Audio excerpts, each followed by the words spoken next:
Hello friends, स्वागत है आपके YouTube channel morning to target में। आज हम देखेंगे एसएसटी के एमसीक्यू देखने वाले हैं। तो आपके देखिए सिलेबस के अनुसार पहले टॉपिक के अनुसार आपको क्वेश्चन प्रैक्टिस लेके आए हैं। तो चैनल को सब्सक्राइब कर लीजिएगा, जिससे जो भी मेरी क्लासेस होगी सभी क्लासेस आपको प्रॉपर तरीके से मिलती रहेगी। तो चलते हैं क्वेश्चन पे और देखिए अपनी तैयारी को बेहतर तरीके से करिए ताकि आपका यूपी टेट फर्स्ट ही अटेम्प्ट में क्लियर हो जाए। तो चलते हैं क्वेश्चन पे। पहला है, सिंध सभ्यता के प्रथम नगर कितने वर्ष पूर्व खोजे गए थे? तो सिंध सभ्यता के प्रथम नगर कितने वर्ष पूर्व खोजे गए थे? तो वह हो जाएगा 4700 वर्ष पूर्व खोजे गए थे। यहाँ पे इसका सेकेंड ऑप्शन बिल्कुल सही हो जाएगा। नेक्स्ट क्वेश्चन है, कृषि का आरंभ कितने वर्ष पूर्व माना जाता है? तो कृषि का आरंभ कितने वर्ष पूर्व माना जाता है? तो वह हो जाएगा 8000 वर्ष कृषि का आरंभ माना जाता है। देखिए पुरातात्विक साक्ष्यों के अनुसार मानव ने लगभग 8000 वर्ष पूर्व खेती करना शुरू किया था। और देखिए सबसे पहले खेती का प्रमाण जो मिलता है वह सुलेमान और किर्थर पहाड़ियों से मिलता है। सबसे पहले खेती का प्रमाण मिलता है वह सुलेमान और किर्थर पहाड़ियों से। और देखिए सबसे पहला उगाया जाने वाला जो अनाज था तो वह हो जाएगा गेहूं और जौ था। तो आपके एग्जाम में क्वेश्चन बन सकता है कि सबसे पहले उगाया जाने वाला अनाज कौन सा था? तो वह हो जाएगा गेहूं और जौ था। तो याद रखिएगा आपका फर्स्ट आंसर यहाँ पे सही हो जाएगा इसका। नेक्स्ट क्वेश्चन है, निम्न में से कौन सा देश दक्षिण एशिया उपमहाद्वीप का एक देश नहीं है? तो कौन सा देश दक्षिण एशिया उपमहाद्वीप का एक देश नहीं है? तो वह हो जाएगा चीन हो जाएगा। यहाँ पे इसका सेकेंड ऑप्शन बिल्कुल सही हो जाएगा। देखिए यूपी टेट के लिए जितने भी एमसीक्यू हैं सभी आपको कराने वाले हैं, तो चैनल को जरूर सब्सक्राइब कर लीजिएगा। काफ़ी ज़्यादा इंपॉर्टेंट आपकी क्लास है, तो एक भी क्वेश्चन मिस ना हो तो लास्ट तक क्लास में जरूर बने रहिएगा। नेक्स्ट क्वेश्चन देखते हैं, इतिहासकारों द्वारा इतिहास का अध्ययन किस पर आधारित होता है? तो इतिहासकारों द्वारा इतिहास का अध्ययन किस प्रकार पर आधारित होता है? तो वह हो जाएगा यहाँ पे प्रमाणित स्रोतों पर आधारित होता है। तो यहाँ पे इसका थर्ड ऑप्शन बिल्कुल सही हो जाएगा। नेक्स्ट क्वेश्चन है, भारत के इतिहास के स्रोत को कितने भागों में बांटा गया है? तो भारत के इतिहास के स्रोतों को कितने भागों में बांटा गया है? तो वह हो जाएगा यहाँ पे इसका सेकेंड ऑप्शन सही हो जाएगा। 3 भागों में बांटा गया है इतिहास के स्रोतों को। यहाँ पे इसका सेकेंड ऑप्शन बिल्कुल सही हो जाएगा। नेक्स्ट क्वेश्चन है, राजस्व अभिलेख मुख्य रूप से किस उद्देश्य से रखे जाते थे? तो राजस्व अभिलेख मुख्य रूप से किस उद्देश्य से रखे जाते थे? वह हो जाएगा कर और संग्रहण के लिए रखे जाते थे। यहाँ पे इसका तीसरा ऑप्शन बिल्कुल सही हो जाएगा। नेक्स्ट क्वेश्चन है, इतिहास शब्द का अर्थ क्या है? तो इतिहास शब्द का अर्थ क्या है? तो वह हो जाएगा यहाँ पे इसका राइट आंसर तीसरा हो जाएगा, प्रमाणों के आधार पर अतीत का अध्ययन है। तो यहाँ पे इसका तीसरा राइट आंसर सही हो जाएगा। नेक्स्ट क्वेश्चन है, जो नदियां एक बड़ी नदी में मिल जाती हैं उन्हें क्या कहते हैं? तो जो नदियां एक बड़ी नदिया में मिल जाती हैं तो उन्हें क्या कहते हैं? तो वह हो जाएगा सहायक नदी कहते हैं। यहाँ पे इसका सेकेंड ऑप्शन बिल्कुल सही हो जाएगा। नेक्स्ट क्वेश्चन है, किसके शासन में सबसे ज्यादा संख्या में अभिलेख लिखे गए हैं? तो किसके शासन में सबसे ज्यादा संख्या में अभिलेख लिखे गए हैं? तो वह हो जाएगा अशोक के हो जाएगा। यहाँ पे इसका फर्स्ट आंसर बिल्कुल सही हो जाएगा। नेक्स्ट क्वेश्चन है, कौन सा स्रोत एक प्राथमिक स्रोत नहीं है? तो कौन सा स्रोत एक प्राथमिक स्रोत नहीं है? तो वह हो जाएगा यहाँ पे इसका राइट आंसर सही हो जाएगा। यहाँ पे डी ऑप्शन सही हो जाएगा, उपन्यास हो जाएगा जो प्राथमिक स्रोत नहीं है।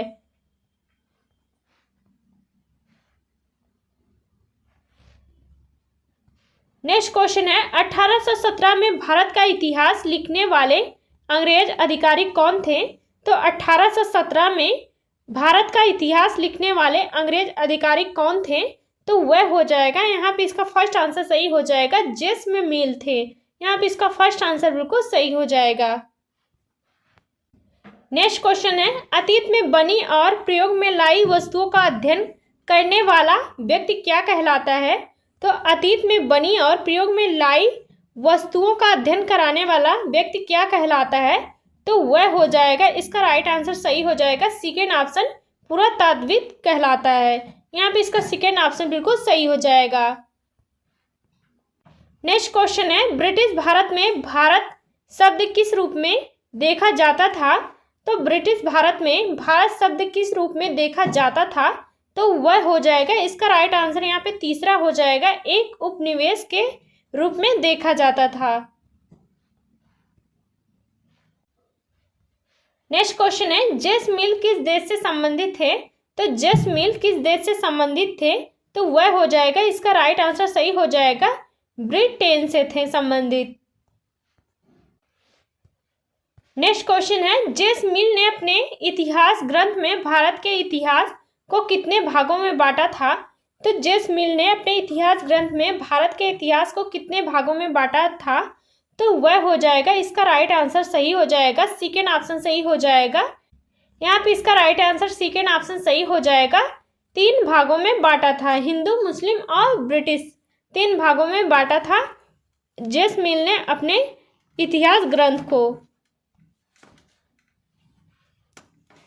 नेक्स्ट क्वेश्चन है, जैसमिल द्वारा लिखित पुस्तक का नाम क्या था?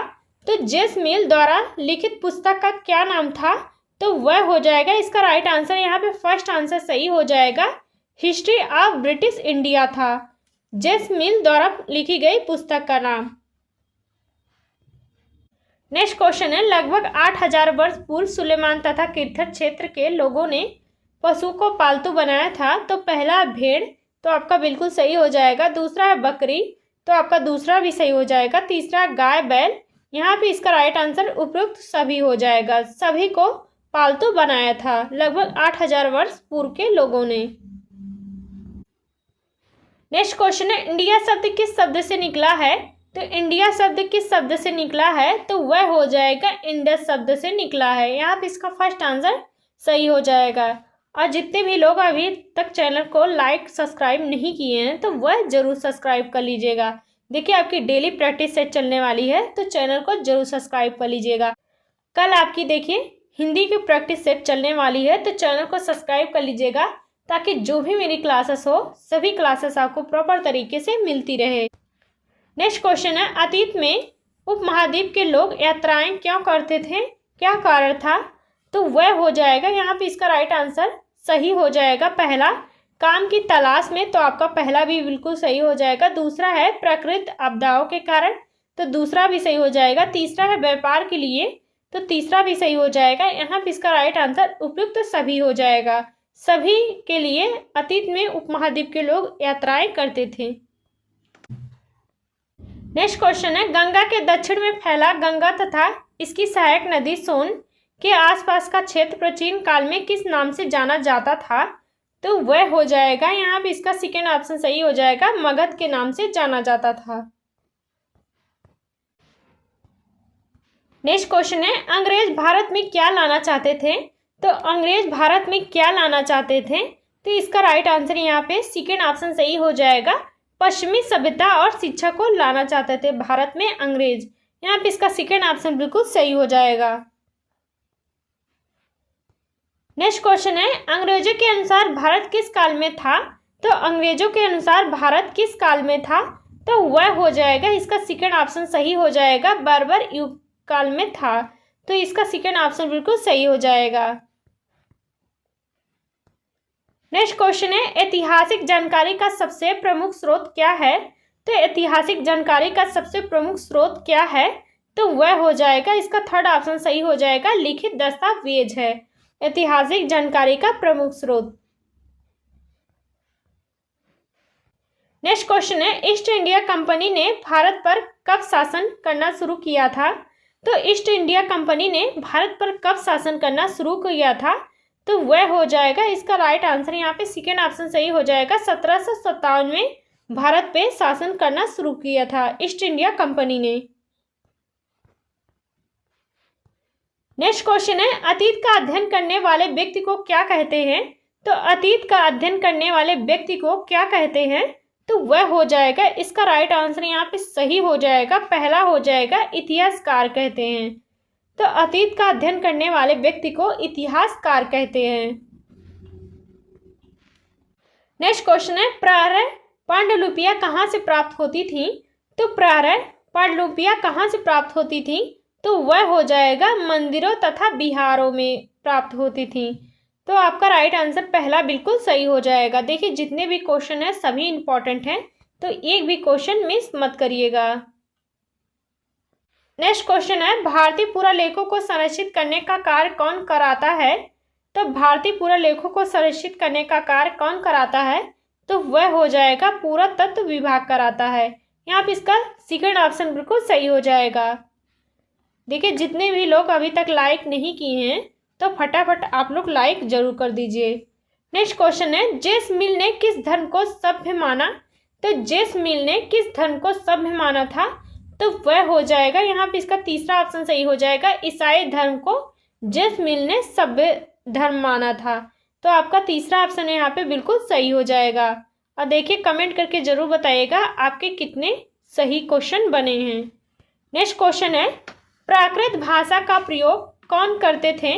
तो प्राकृत भाषा का प्रयोग कौन करते थे? तो वह हो जाएगा आम लोग करते थे।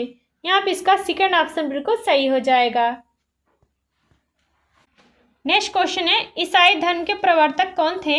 तो ईसाई धर्म के प्रवर्तक थे ईसा मसीह थे। यहाँ पे इसका डी ऑप्शन बिल्कुल सही हो जाएगा। नेक्स्ट क्वेश्चन है, ऋग्वेद की भाषा कौन सी है? तो ऋग्वेद की भाषा कौन सी है? तो वह हो जाएगा, यहाँ पे इसका फर्स्ट आंसर सही हो जाएगा, संस्कृत है। ऋग्वेद की भाषा संस्कृत है। यहाँ पे इसका फर्स्ट आंसर बिल्कुल सही हो जाएगा। नेक्स्ट क्वेश्चन है, सिंधु की सहायक नदियां कौन सी हैं? तो पहला है व्यास, तो आपका बिल्कुल सही हो जाएगा। दूसरा है सतलुज, तो आपका दूसरा भी सही हो जाएगा। तीसरा है रावी। तो आपकी देखिए सिंधु की सहायक नदियां इसमें से सभी हैं, तो यहाँ पे इसका डी ऑप्शन बिल्कुल सही हो जाएगा। नेक्स्ट क्वेश्चन है, जेम्स मिल ने किस धर्म को सभ्य माना? तो जेम्स मिल ने किस धर्म को सभ्य माना था? आपका देखिए रिपीटेड क्वेश्चन हो गया है, तो आपका तीसरा ऑप्शन सही हो जाएगा। ईसाई धर्म को सभ्य माना था जेम्स मिल ने।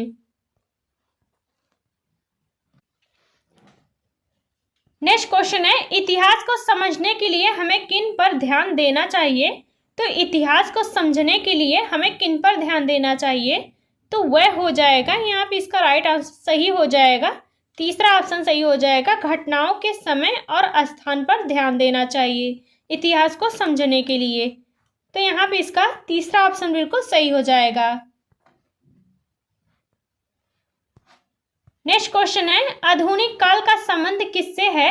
तो आधुनिक काल का संबंध किससे है? तो वह हो जाएगा, यहाँ पे इसका तीसरा ऑप्शन सही हो जाएगा, प्रगति, स्वतंत्रता और समानता से है आधुनिक काल का संबंध। यहाँ पे इसका सी ऑप्शन बिल्कुल सही हो जाएगा। नेक्स्ट क्वेश्चन है, अतीत में बनी वस्तुओं का अध्ययन करने वाले व्यक्ति को क्या कहते हैं? तो अतीत में बनी वस्तुओं का अध्ययन करने वाले व्यक्ति को क्या कहते हैं? तो वह हो जाएगा पुरातात्विक कहते हैं। अतीत में बनी वस्तुओं का अध्ययन करने वाले व्यक्ति को पुरातात्विक कहते हैं। यहाँ पे इसका फर्स्ट आंसर बिल्कुल सही हो जाएगा। नेक्स्ट क्वेश्चन है, भरत नाम का प्रयोग कहाँ रहने वाले लोगों के एक समूह के लिए किया जाता था? तो भरत नाम का प्रयोग कहाँ रहने वाले लोगों के एक समूह के लिए किया जाता था? तो वह हो जाएगा उत्तर पश्चिम। यहाँ पे इसका सेकंड ऑप्शन बिल्कुल सही हो जाएगा। नेक्स्ट क्वेश्चन है, किस स्रोत में हमें शासन की नीतियों की जानकारी मिलती है? तो किस स्रोत में हमें शासन की नीतियों की जानकारी मिलती है? तो वह हो जाएगा सरकारी रिपोर्ट में। यहाँ पे इसका तीसरा ऑप्शन बिल्कुल सही हो जाएगा। नेक्स्ट क्वेश्चन है, दक्षिण एशिया उपमहाद्वीप का एक देश कौन सा है? तो दक्षिण एशिया उपमहाद्वीप का एक देश कौन सा है? तो वह हो जाएगा, इसका राइट आंसर यहाँ पे फर्स्ट आंसर सही हो जाएगा, आधुनिक भारत का है। दक्षिण एशिया उपमहाद्वीप का एक देश आधुनिक भारत है, तो इसका फर्स्ट आंसर यहाँ पे बिल्कुल सही हो जाएगा। नेक्स्ट क्वेश्चन है, अखेट का अर्थ है? तो अखेट का क्या अर्थ है? तो वह हो जाएगा, यहाँ पे इसका राइट आंसर सही हो जाएगा, अखेट का हो जाएगा शिकारी हो जाएगा। यहाँ पे इसका सेकेंड ऑप्शन बिल्कुल सही हो जाएगा। नेक्स्ट क्वेश्चन है, किसने यह विचार प्रस्तुत किया भारतीय समाज को सभ्य बनाने के लिए पश्चिमी शिक्षा आवश्यक है? तो किसने यह विचार प्रस्तुत किया कि भारतीय समाज को सभ्य बनाने के लिए पश्चिमी शिक्षा आवश्यक है? तो वह किसने किया था? वह हो जाएगा लॉर्ड मैकाले ने किया था। यहाँ पे इसका तीसरा ऑप्शन बिल्कुल सही हो जाएगा। नेक्स्ट क्वेश्चन है, प्राचीन काल में लोग किस भाषा का प्रयोग करते थे? तो प्राचीन काल में किस भाषा का लोग प्रयोग करते थे?